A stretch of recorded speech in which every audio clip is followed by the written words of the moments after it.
اگه پوست صورتت این شکلیه این پوست رو حتما ببین. شما شاید روزاسه داری. روزاسه التهاب عروق خونی پوست صورته که پوست رو حساس میکنه.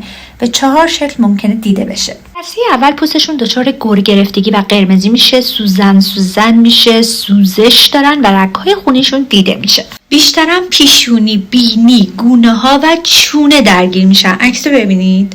مورد بعدی التهابات پوستشون به شکل آکنه یا جوش دیده میشه که بیشترم توی خانمای بالای 40 سال هست. مورد بعدی پوست صورت ضخیم میشه مثل این عکس که اگه تو منطقه بینی باشه بیشتر تو آقایون دیده میشه و بهش رینوفیما میگن. زیاد آدمایی با بینی این شکلی دیدیم نمیدونستیم علتش چیه. مورد بعدی چشم ها و پلک ها رو درگیر میکنه، حتی میتونه باعث گلمژه بشه.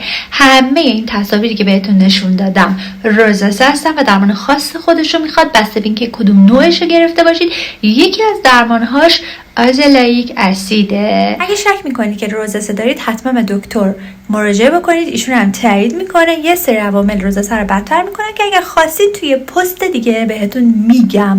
اونایی که صورتتون جوش میزنه هم براشون مهم این پست رو ببینم.